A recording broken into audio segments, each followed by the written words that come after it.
Today we're visiting Tinkinswood Burial Chamber. This megalithic burial chamber, with its absolutely charming name, is around 6,000 years old and has what is thought to be the largest capstone in Britain and Europe, measuring 7.3 metres by 4.3 metres, and for those of you who are eschewing the metric system, that's 24 feet by 14 feet, which I will admit does sound far more impressive, bigger numbers and all that. The capstone alone weighs 40 long tons and would have taken about 200 people to lift it into position. To give you an idea of just how heavy 40 long tons is, that's roughly the equivalent of an articulated lorry. The burial chamber was excavated in 1914 and was found to contain 920 human bones, equating to the remains of at least 40 people. Originally, this was part of a long barrow, a large mound of earth covering the chamber. You can still make out the shape from the position of the revetment wall. Neolithic and beaker pottery were also found during the excavation, suggesting that the chamber was probably used by the community over a long period of time, possibly up to the early Bronze Age.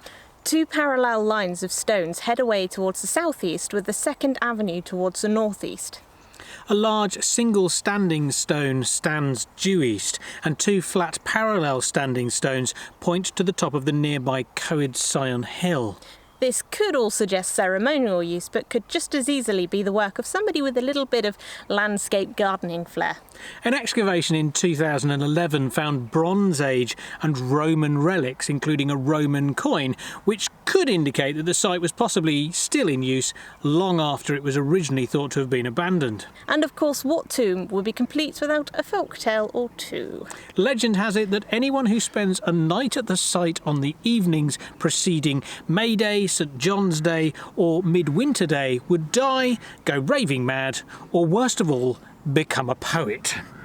Then there's the group of boulders to the south, which is said to be a woman who was turned into stone for dancing on the Sabbath.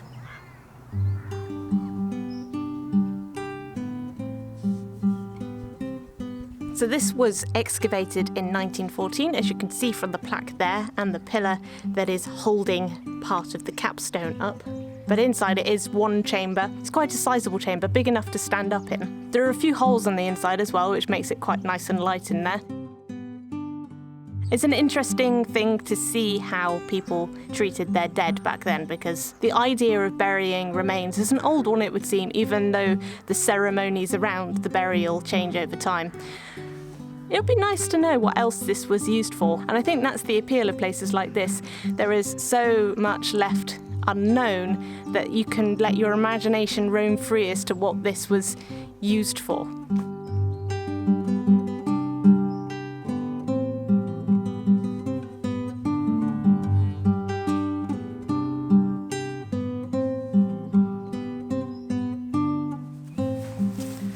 So 6,000 years ago, if you wanted to do something nice for the remains of your dearly departed, you'd build one of these things and bury lots of people in it. I mean, you wouldn't build one for every person that died. Obviously, you'd build one and then deposit the remains of lots of people in them.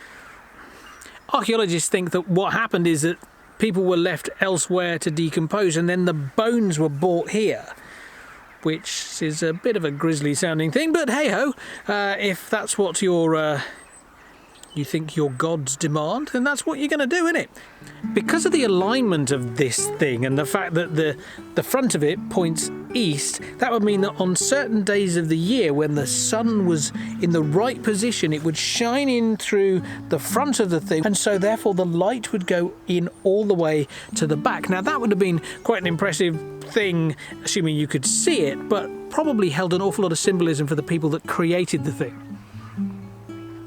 I mean, these were people who basically lived and died with the seasons.